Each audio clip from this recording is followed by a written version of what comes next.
So then I will just read the verse. It's not written.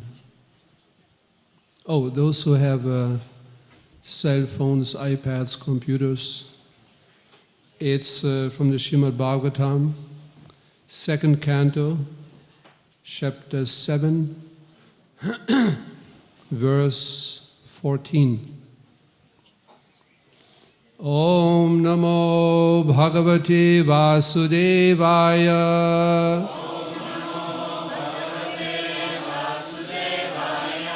Om Namo Bhagavate Vasudevaya.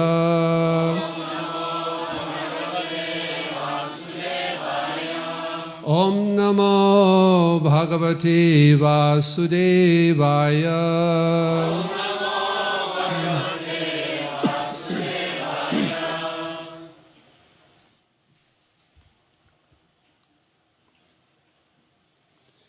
Traipishtapa Urubhayaha Saha Narasimharupam Krutva Brahmat Bhrukuti Damshishtra Karala Vaktram Daitya Indram Ashu Gadaya Abhipatantam Arat Urau Nipatya Vidadara Nakai Spurantam. That's the right verse? Okay. Traipishtapodu Bhayahasa Narasimharupam.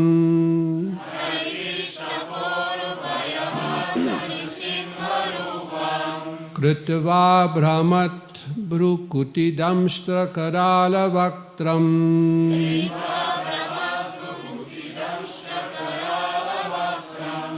Daityandram Ashu Gadaya Bibapattantam Marat.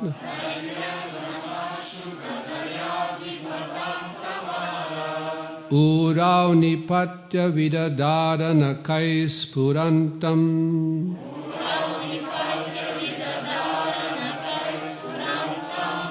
Traipishtapodu Bhayahasa Narasimharupam.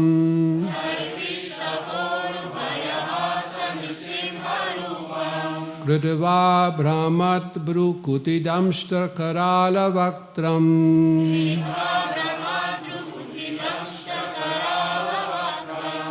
Daityandram Ashu Gadaya Bibapattantam Arat.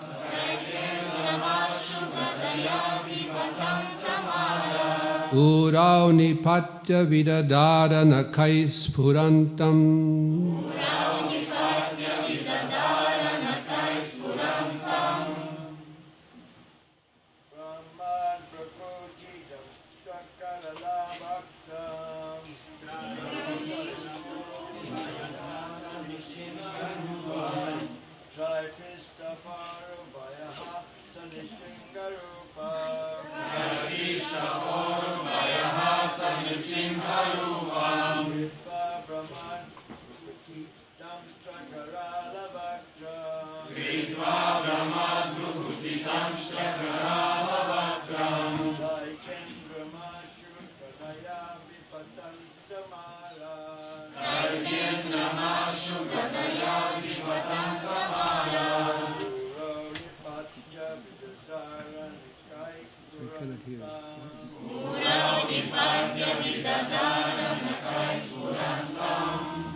Someone needs a translation.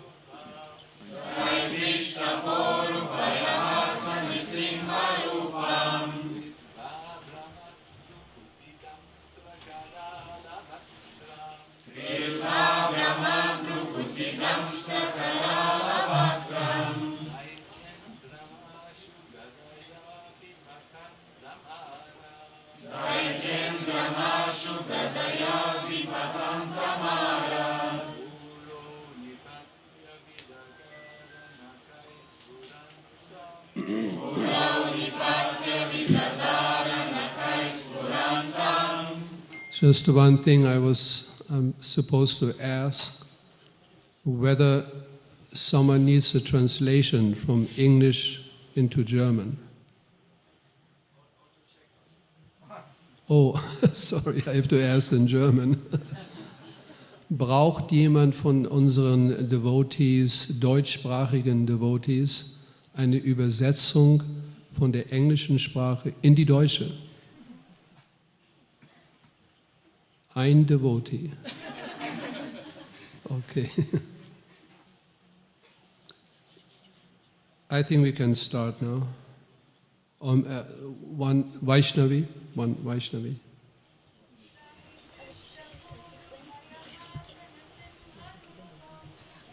Pistapod Vayahasta Narasimha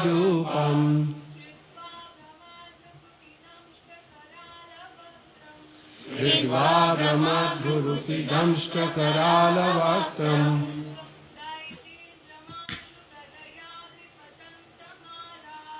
Yam Brahmashu Gadaya Vivatantamarat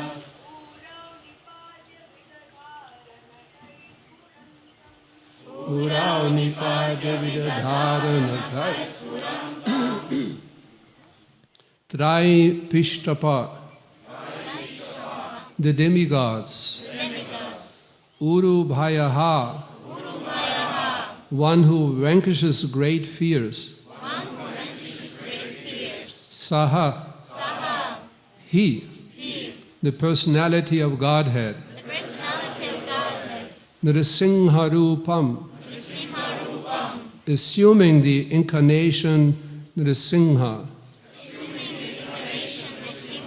Kritva, doing so.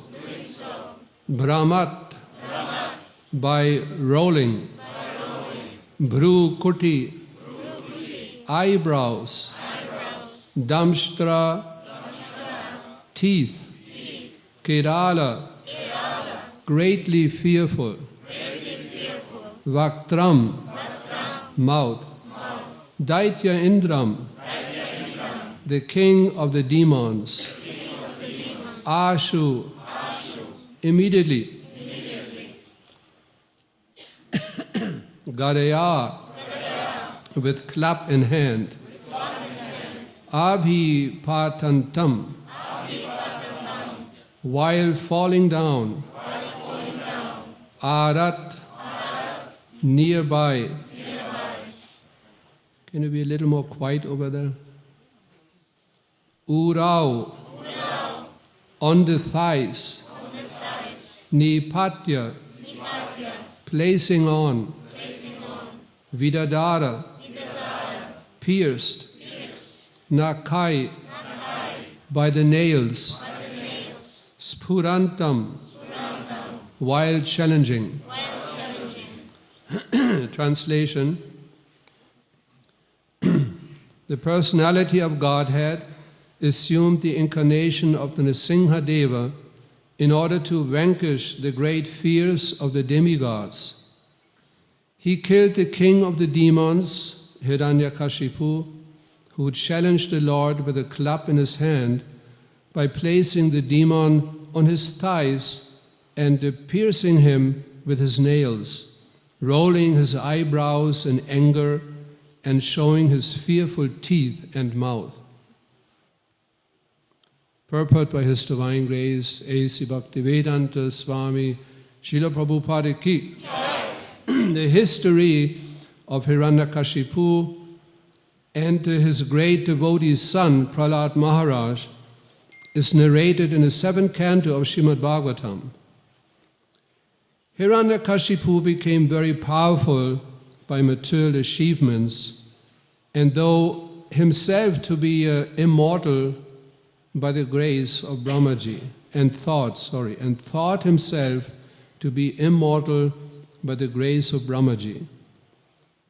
Brahmaji declined to award him the benediction of immortality because he himself is not an immortal being. But Hiranyakashipu derived Brahmaji's benediction in a roundabout way, almost equal to becoming an immortal being. Hiranyakashipu was sure that he would not be killed by any man or demigod or by any kind of known weapon, nor would he die during the day or night. The Lord, however, assumed the incarnation of half man and half lion, which was beyond the imagination of a materialistic demon like Hiranyakashipu, and thus, keeping a pace with the benediction of Brahmaji, the Lord killed him.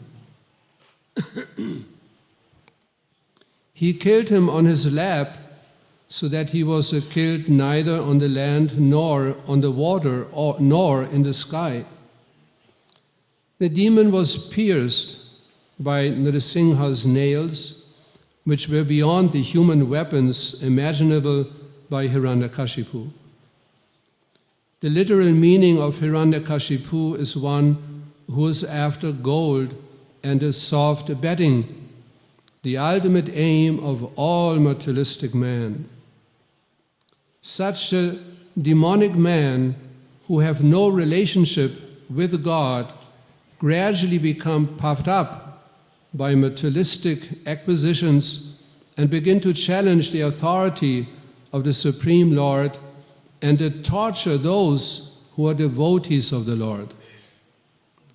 Prahlad Maharaj happened to be the son of Hiranyakashipu, and because the boy was a great devotee, his father tortured him to the best of his ability. In this extreme situation, the Lord assumed the incarnation of the Narasimha, and just to finish the enemy of the demigods, the Lord killed Hiranyakashipu in a manner beyond the demon's imagination. Materialistic plans of godless demons are always frustrated by the all-powerful Lord.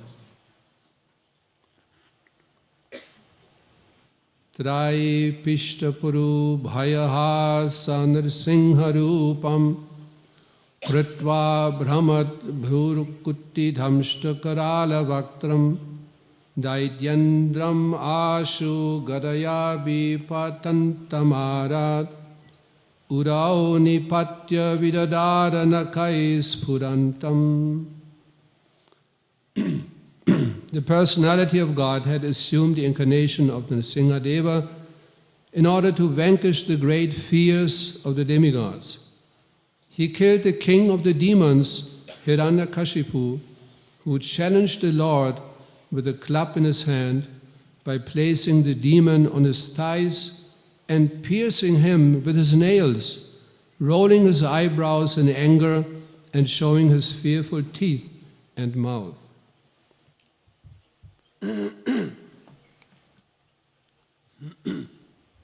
Nama Om Vishnupadaya Krishna Preshtaya Bhutale Srimate Bhaktivedanta Swaminiti Namane Namaste Saraswati Devi Gauravani Pracharine Nirvishesha Shunyavari Pashadyade Shatayane Jai Shri Krishna Chaitanya Prabhu Nityananda Shri Advaita Gadadhara Shivas Adi Gaur Bhakta Binda Hare Krishna Krishna Krishna Hare Hare Hare Rama Rama Rama Hare Hare.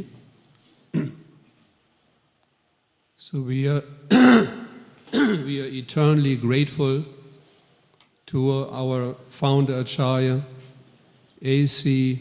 His Divine Grace, A.C. Bhaktivedanta Swami Prabhupada, that he spread this Krishna consciousness movement all over the world, so that even here, at this very remote place, we have the opportunity of associating with so many wonderful Vaishnavas and Vaishnavis. Srila Prabhupada ki jai. Namaste Narasimhaya Praladaladaine Hiranyakashipu Vakshaha Shiratankanakalaye Ito Nisingha Parato Nisingho Yato Yato Yami Tato Nisingha Bahi Nisingha Hridaye Nisingha Nisingham Adim Sharanam Prapatye. I offer my obeisances to Lord Narasimha, who gives a joy to Prahlad Maharaj, and whose nails are like chisels on the stone-like chest of the demon Hiranyakashipu. Lord Narasimha is here and also there. Wherever I go, Lord Narasimha is there. He is in the heart and outside as well. I surrender to Lord Narasimha, the origin of all things and the supreme refuge. Tavakara kammalavadena kam adbhuta shringham dalita hiranyakashipu tanubringam keshavadita naraharirupa jaya jagadisha hare jai jagadisha hare jai jagadisha hare. O my Lord, your hands are very beautiful, like the lotus flower, but with your long nails you have ripped apart the wasp, Hiranyakashipu. And to you, Lord of the universe, I offer my humble obeisances. It's a tanu. Tanu, in that particular verse, tanu means small, insignificant. And bringa, it is here translated as a wasp. Bringa also means these big black bumblebees. Sometimes you see, it happens in the summertime, some big round black bumblebee. And when they fly towards you, you go, oop, you show some respect. But for Lord Narasimha, Lord Krishna, the Supreme Personality of Godhead, that extremely powerful Hiranyakashipu, Asura, the king of the demons, in comparison, he was just like a small, insignificant bumblebee. Krishna's tu Bhagavan Swayam. Krishna is the Supreme Lord, the original Lord. This is from one purport from the first canto. Srila Prabhupada, he writes that Prahlad Maharaj is our Guru and the Lord Krishna is our worshipable God. As advised by Sri Chaitanya Mahaprabhu, Guru Krishna Prasadi Pai Bhakti Lata Bij. If we can be successful in getting the mercy of Prahlad Maharaj, Srila Prabhupada writes, and also that of Lord Narasimha, then our Krishna consciousness movement will be extremely successful. Hare Krishna. According to the Prabhupada Lilamrita, our Srila Prabhupada established the chanting of the Narasimha Pranati, the prayers to Lord Narasimha, after he had what appeared to be like a heart attack. And in that Prabhupada Lilamrita, it is written, I quote, devotees entered the front room of the apartment, and the Srila Prabhupada told them to chant Hare Krishna. Then he told them to pray to Krishna in his form of Narasimha.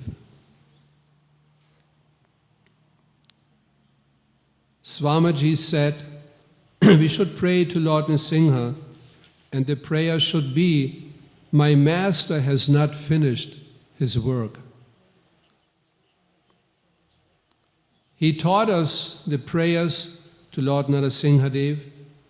He said the words one by one, and then we wrote them down. I called up the temples in San Francisco and in Montreal and told them the prayer. Then Swamiji said, you should pray to Krishna that my spiritual master has not yet completed his work, so please let him finish. So the mantra Srila Prabhupada instituted in his society, in his ISKCON society, at that time, is the Narasimha Pranati, that also Chaitanya Mahaprabhu himself uttered in Jagannath Puri. After seeing the deity, that's another quotation, after seeing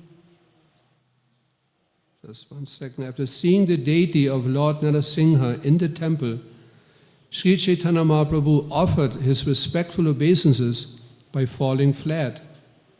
Then, in ecstatic love, he performed various dances, chanted, and offered prayers. It is also mentioned that in the Vrindavan Leela, the inhabitants of Vrindavan, they worship Lord Narasimha, as well as Lord Narayana, and in his other avatars as well, simply for the protection of Lord Krishna. We also heard from Jayadvaita Swami in detail that this entire material existence is a place where people are full of fear. He described it so nicely in different ways, now how factually everyone is afraid, either constantly or sometimes of something. Always full of fear. Kunta. And this material existence is described as Kunta. It's a place full of anxiety, full of fear. But there's another place, Vaikuntha. The Vai means without, there's no fear, no anxiety. And this is where all the living entities in this material world came from. It's our eternal home. That place which is always free from any fear, any anxiety. And hardly to imagine in this material world such a place. But it exists. It is waiting for all of us to return to that eternal abode of Lord Krishna, Vaikuntha. Padam padam yat vipadam natesham. It is described that in this material world, at every step, there's danger. Something might happen, we don't know. If we leave our home, our house, we step on the street, we don't know what will happen. Just some time ago, one of our God brothers,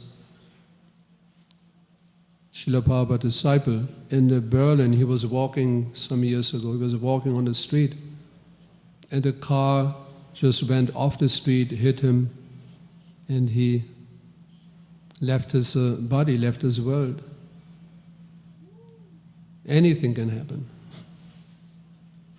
But for the devotees, this place is not really padam padam yat vipadam natesham. For us devotees, it is padam padam yat Srimad Bhagavatam. At every step, we see Srimad Bhagavatam right in front of us. Whatever is going on, whatever is happening, either with us, someone else, or the entire world, society. So many things are going, and it's all described in Srimad Bhagavatam. Everything is there. It's just unfolding in front of our eyes, constantly. And the Srimad Bhagavatam is not just describing this material existence, material society. It is not just merely describing the various sufferings of material life, but it gives a solution. That's the difference. A little late, huh? Thank you. Thank you very much.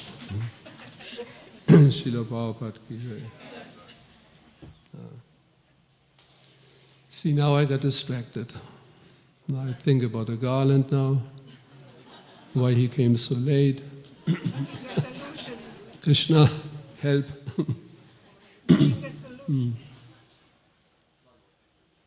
What was my point?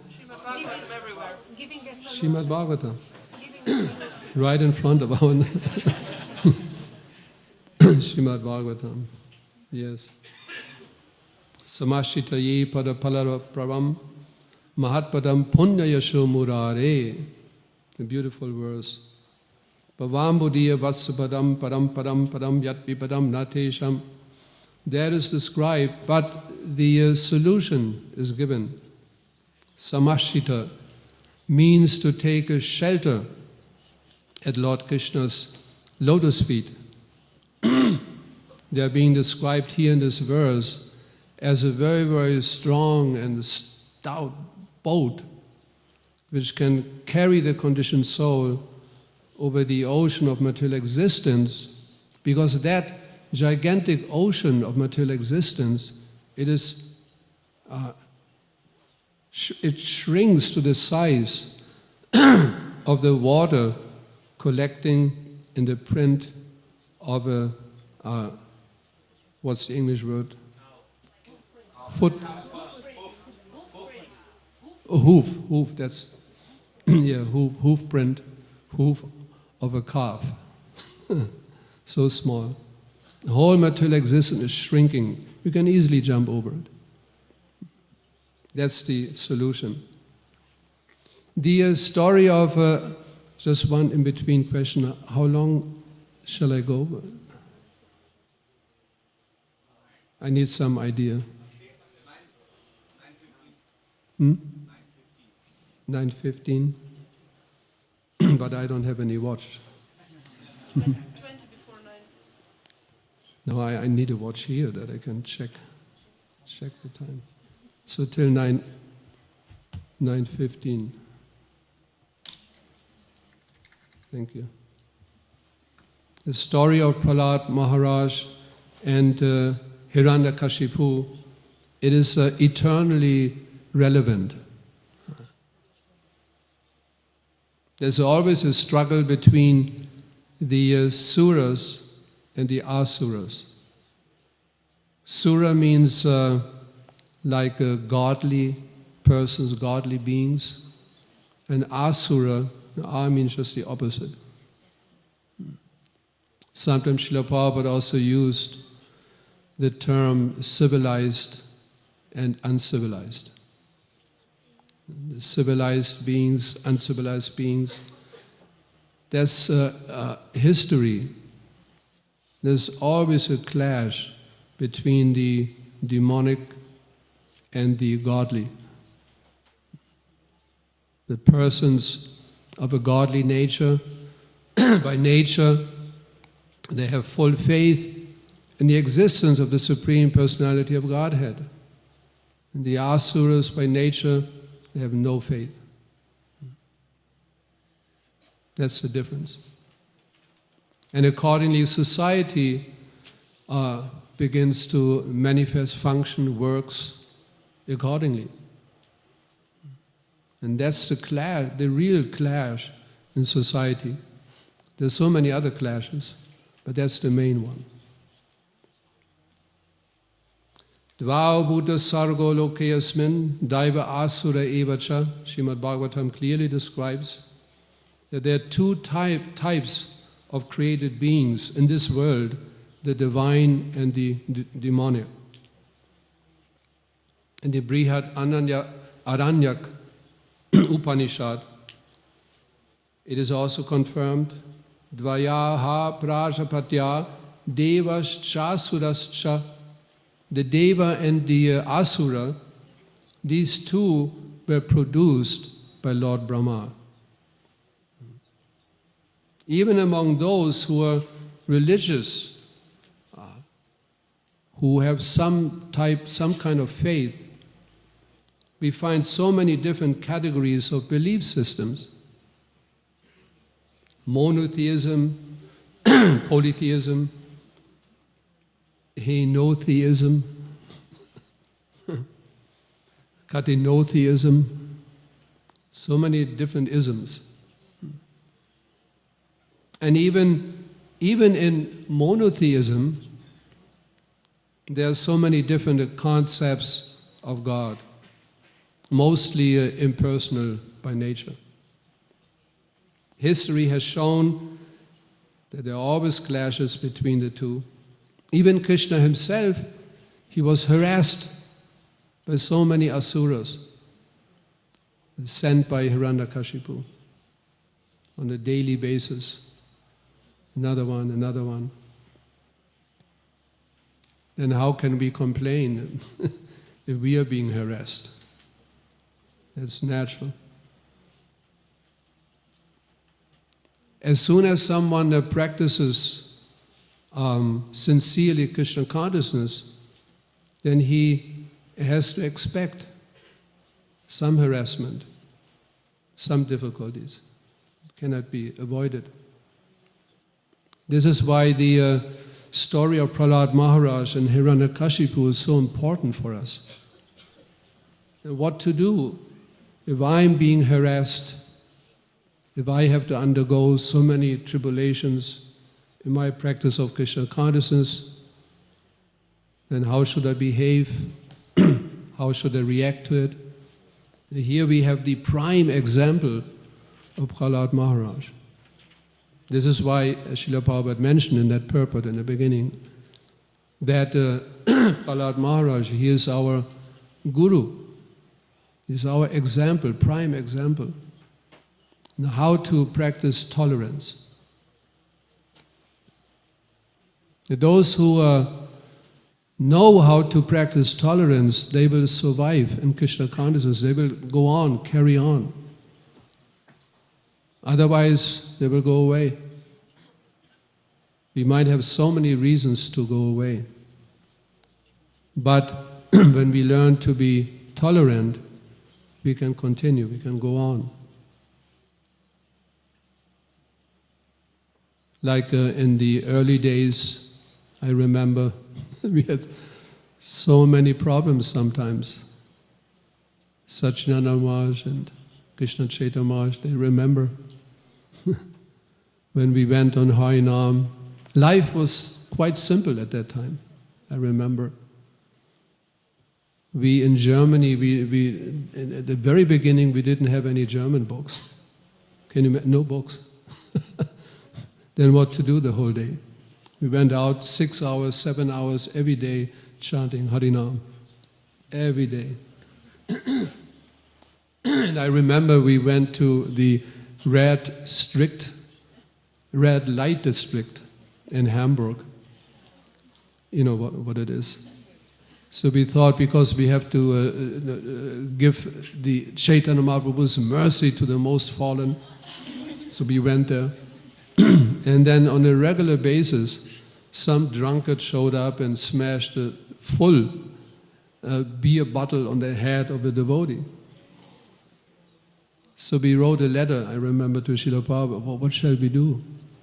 You know, we go on Harinam and then the people, they're just attacking, what shall we do? The Prabhupada wrote back, just go to another place.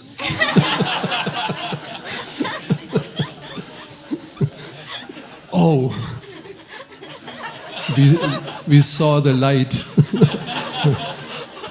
So we went to another place and then, but the point is There might be so many difficulties as devotees practicing Krishna consciousness, sometimes even from our own relatives. The parents, they might not appreciate child is practicing Krishna consciousness. They should rather go to finish the universities, which we in any case recommend anyway.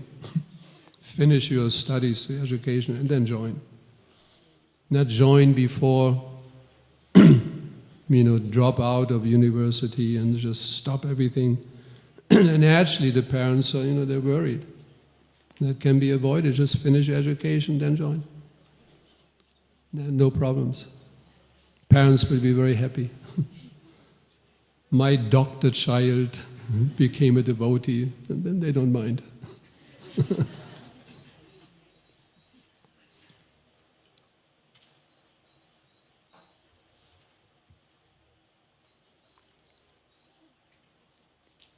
So even Lord Krishna, he was harassed by the asuras. There was his maternal uncle, his mother's brother, very keenly related. Still he wanted to kill Krishna. The 8th child of his sister will kill Kamsa. That was the prediction. And Lord Krishna reciprocates. Oh, you want to kill me? Then I will kill you. That's Lord Krishna's reciprocation. Actually, one time I remember, I was thinking, what is the actual purpose of that we have to die? Why did Krishna create this? We could just, in our physical body, just go on forever and try to enjoy material existence. But then I got this realization that Krishna simply reciprocates. Because here in this material world, the asuric mentality is to kill God. He doesn't exist. Is it not? That practically means trying to kill God. By making that statement, he doesn't exist. I want to kill him. He should not exist. He doesn't exist, he should not exist, he will not exist. Then Krishna reciprocates.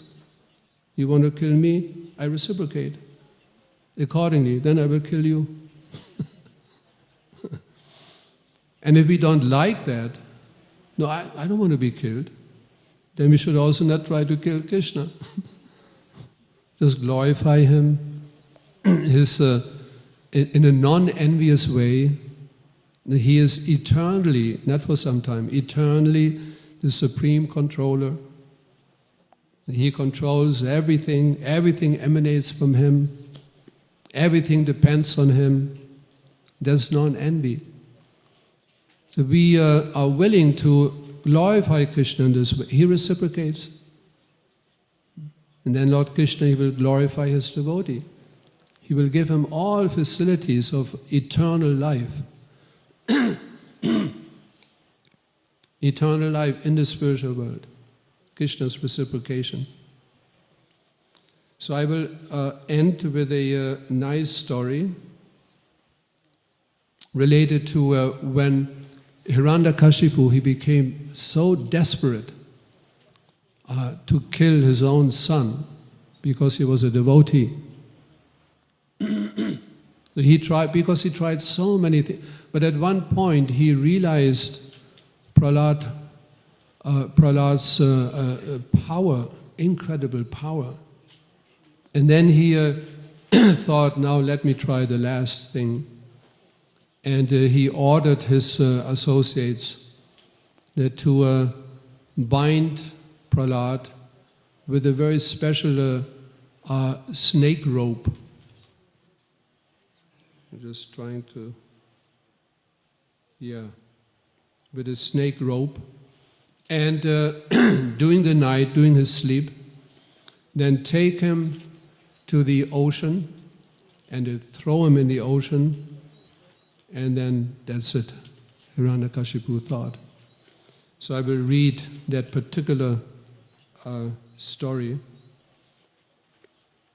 But first of all, of course, Hiranyakashipu severely chastised Chanda and Amarka, which we listened to, heard yesterday so nicely. for teaching his son the prayer to Lord Vishnu. Despite the teacher's plea for innocence, he instructed his son to give up the company of such teachers. Here, this is nice. A man is known by whom he associates with. Even a gem starts stinking when dipped into stool. Prahlad, despite my prowess of ruling the entire universe, you desire to glorify another ruler? Those who are chivalrous and warrior-like are real masters in this world. Prahlad, at once give up your ignorance. Other people from our clan will ridicule you. Oh, they will say, just see, Prahlad is praying to Vishnu. It is like a cat praying to a mouse, or a peacock worshipping a serpent. Hiranyakashipu then ordered the teachers to arrange for a proper education for his son. Prahlad then continued his studies, but despite of his worldly studies, he became more devoted to Vishnu. That's the problem with the devotees. As more pressure you give to them, as more they surrender to Krishna. Then what's the use? Just leave them alone. Then they might return home. But when they're under pressure, they simply surrender more to Krishna. That's the nature of a devotee. So when Prahlad finished his lessons, after some time, he returned home. Upon seeing him, Hiranyakashipu praised him and explained that in his own childhood, his teachers also tried to throw his conscience into illusion. That he understands why Prahlad previously behaved this way. But now he could see that his son was properly educated and that he was consequently shining like a sun in the cloudless sky. He then expressed his desire to one day hand over the throne to his worthy son. But to his utter disappointment, Prahlad again began to glorify Lord Vishnu. Now Hiranyakashipu could not control his anger any longer. He at once ordered his soldiers, kill this worthless creature who is spreading like cancer in the body of our clan. Cut the parts of his body into pieces and throw them to the jackals and vultures. Today I want to see his so-called Lord and protector. Whatever the soldiers tried, they could not harm Prahlad, who was all the while absorbed in meditation of Lord Vishnu. The weapons instead instantly returned to the soldiers and started chasing them. Eventually Hiranyakashipu called his snake charmers and ordered them to devise a plan to kill Prahlad by the bites of the most poisonous snakes they possessed. The poor snakes, instead of biting Prahlad, lost their own teeth, and blood started oozing from their mouth. Gradually, Hiranyakashipu began to understand the mystical power of Prahlad and became worried about his own protection. One day, he called his intimate associates and in a secret meeting decided to wait till Prahlad falls asleep and then tie him up with a special snake cords, which I explained before. So they threw him into the violent ocean.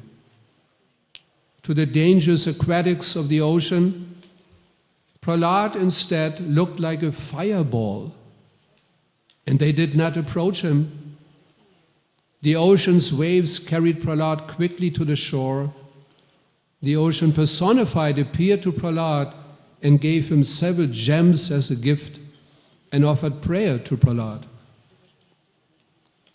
Just then, Garuda was sent by Lord Narayana to rescue Prahlad.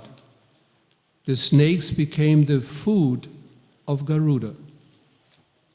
Prahlad in turn praised the ocean, mentioning that Lord Vishnu himself was residing in the ocean and that he was seeking the blessings of the ocean to receive the darshan of Lord Vishnu, his supreme object of meditation and full surrender. Prahlad stayed alone that night at the shore of the ocean and offered beautiful prayers to Lord Vishnu. Prahlad did not feel himself qualified to be able to see Lord Vishnu, and tears began flowing from his eyes. His heart began to sink in an ocean of regret and anxiety, and he fell unconscious to the ground. All of a sudden, the omniscient Supreme Personality of Godhead, Sri Vishnu, appeared and took Prahlad onto his lap. Prahlad regained his consciousness and looked into the beautiful lotus-like eyes of Lord Vishnu. Prahlad shivered with fear, surprise, and ultimate happiness. Like a beloved mother, Lord Vishnu fondled Prahlad and embraced him frequently. Lord Vishnu desired to grant Prahlad any boon he wished for, but Prahlad refused. He only wished to develop so much devotion and service to Lord Vishnu life after life, as he has seen by the example of Garuda. Before his departure, Lord Vishnu assured that he will never leave the association of Prahlad and that he will appear soon in a very special form of Lord Narasimha to kill Hiranyakashipu and grant him liberation. Then Prahlad, out of devotion for his Lord, requested him to kindly manifest himself on top of the Simhachalam.de, the hill where Narasimha saved Prahlad, and asked him to please show himself in the form of Lord Varaha. He also requested to show him in the form in which he would later kill Hiranyakashipu. So the Lord manifested himself as Varaha Narasimha. And Prahlad worshipped that deity there on top of the hill.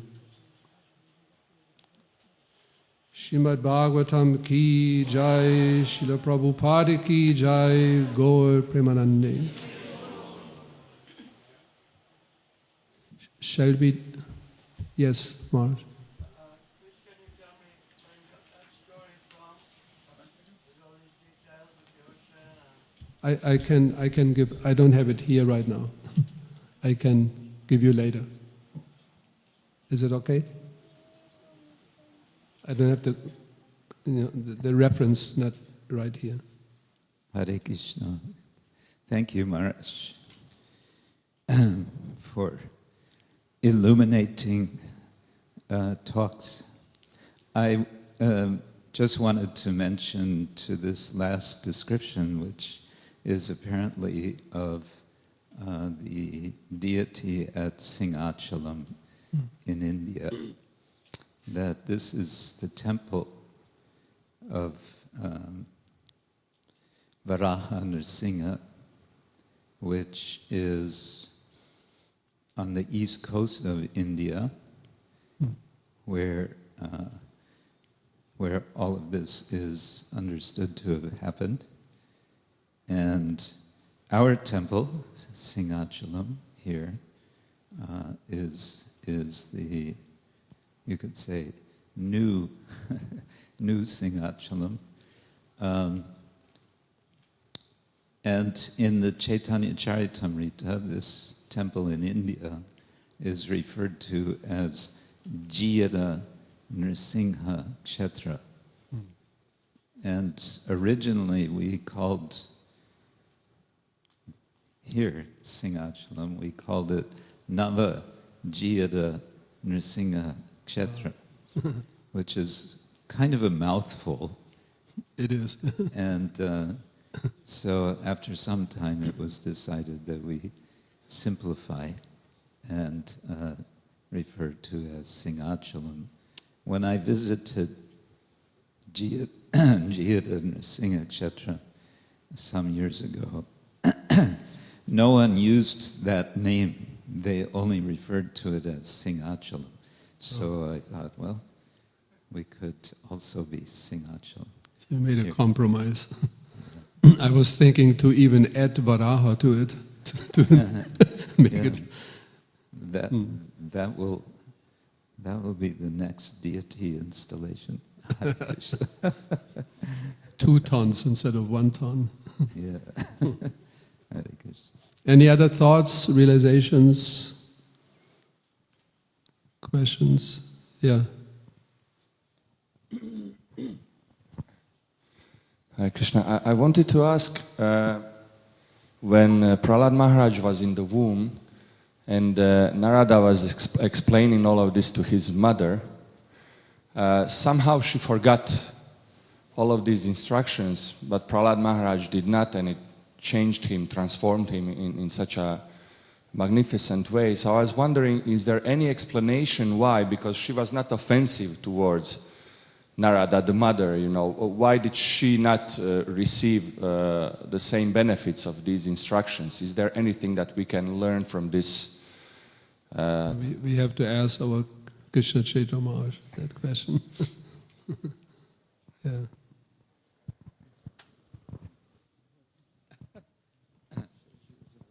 This is called stumping the Swami. No, it is showing respects to the seniors. Well, my suggestion yesterday was that his mother, Kayadu,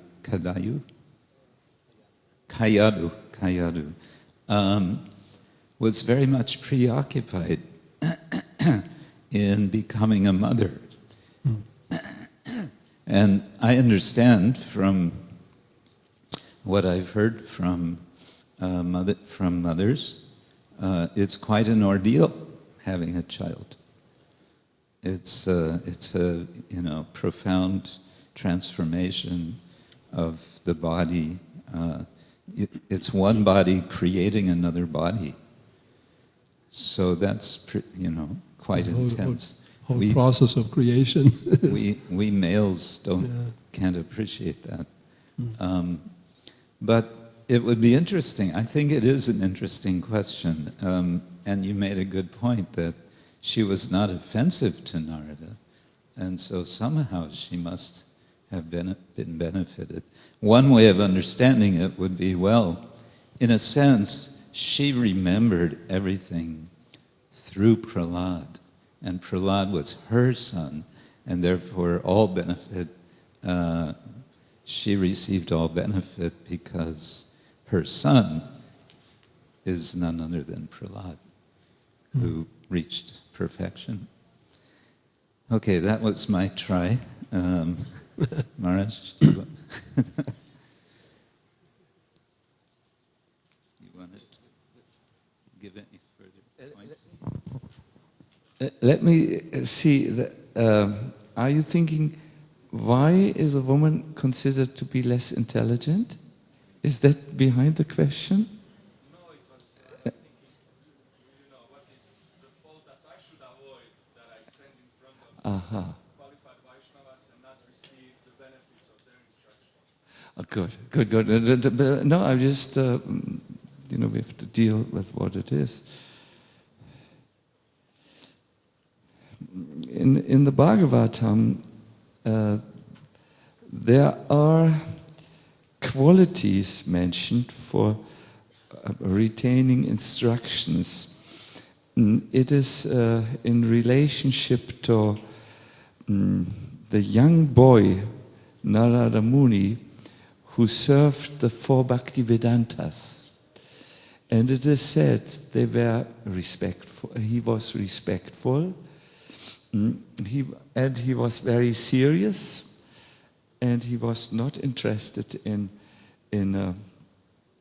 worldly things. So, if you want to have full utilization of spiritual instructions, then we have to try to emulate or follow these qualities which Narada Muni had. He was a small child, and he was also not super attentive as a child, or let us say super children are children, but he had these qualities. He was respectful. He was not after, how do you say, after play. He was not, and he was extremely sincere. And then all the knowledge came. While I have the microphone, what? And he served. Serving is very good. Bhaktivaibhava Maharaj, is it all right? But only, thank you so much. I have a very practical question. You mentioned my name. You wanted to... Yeah, asked you a question, yeah. Oh. Yeah. It is a sincere question, although it may sound humorous. Maharaj, I'm always so tired in the morning. What should I do? It's really... Is that indirectly related to me? No. Do I look a little tired? No. Oh, okay. No, you are such an... I remember when we traveled, you were always getting up so early. Have you ever... also es ist wirklich nicht eine blöde Frage, also ich meine es wirklich. What can we do to use Brahma Muhurta? Any suggestions and so on? I used today, and that's why I'm now so tired. I feel like, give me a coffin,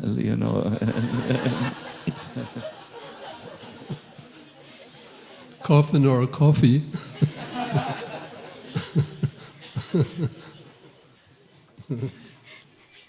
Of course, one solution we recommend is go earlier to bed. Some devotees have the tendency to, stay 10 o'clock, 11 o'clock, 12. And anyway, I make it to Mangal Arati, no problem. Then they go and they feel so tired. Jayadvaita Swami, I think once I contacted you, I have lack of problem sleeping, and you also gave me some solution.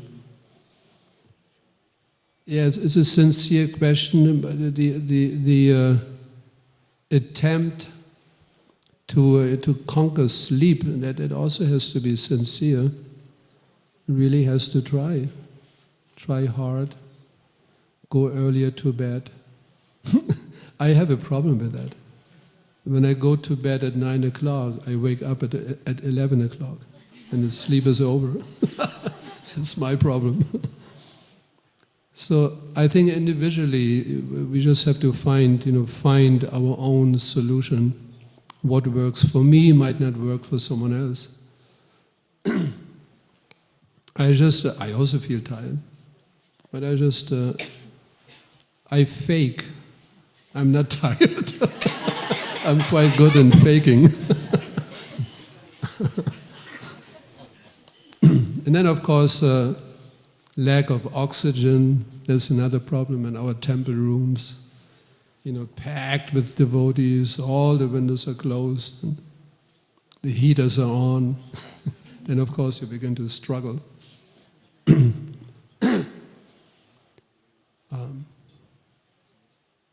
I think that's a fair answer. Individually we have to find what works for me, that I'm alert, awake, fresh, doing the Mangalarti, and also doing the class. I'm awake, conscious, concentrated. We have to find, our own schedule, how to do it. Take inspiration from Srila Prabhupada, of course. That's our prime example. Externally, sometimes I remember, Prabhupada also looked, Jayadvaita Maharshi, sometimes he looked tired, no? Sometimes. But still, He went through the program, he gave his class. Yeah. Yes, Marsh? The story of Narasimha and Prahlad Maharaj is a story of the asuras versus the devotees. So, how do you think our attempt as devotees is impacting the demons in modern society?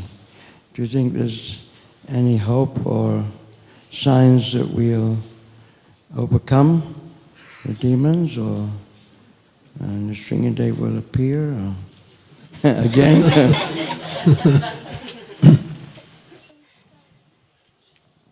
Well, I think you, Marsh, know best the answer. You are out there every day.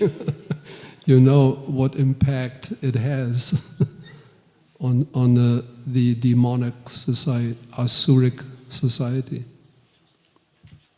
Sometimes I'm also wondering, we have 2 more minutes.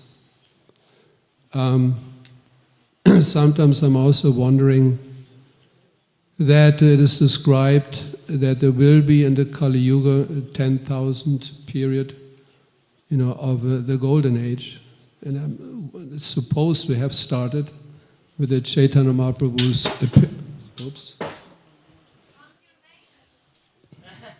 There's some asuras coming up.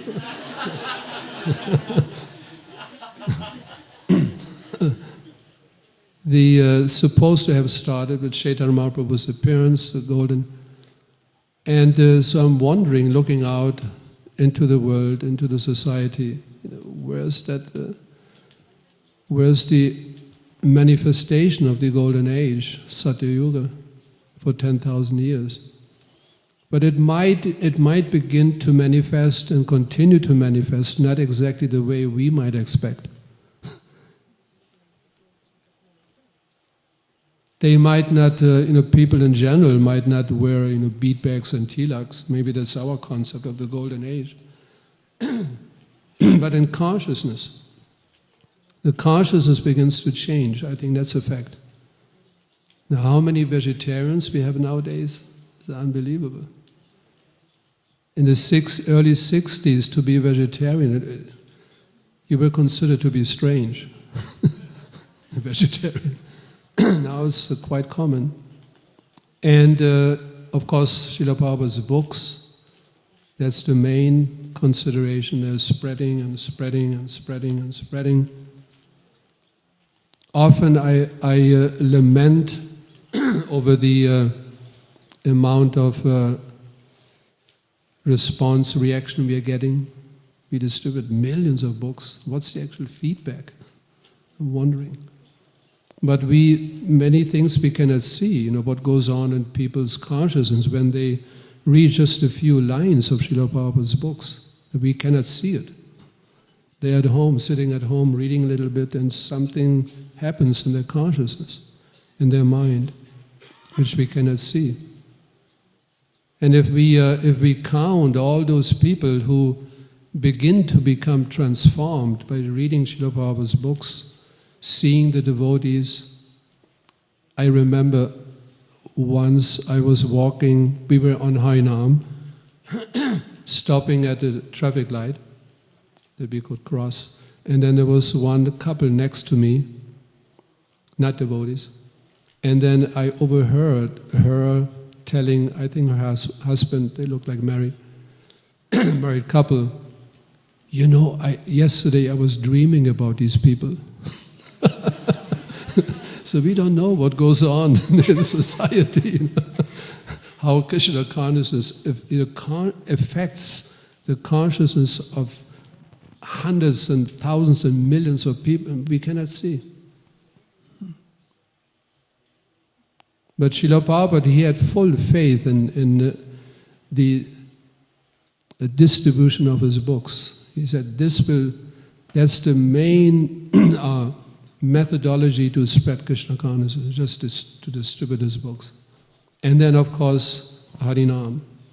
going out every day, spreading the holy name. The time is over. Thank you very much for your patience. Srila Prabhupada ki jai. Hare Krishna.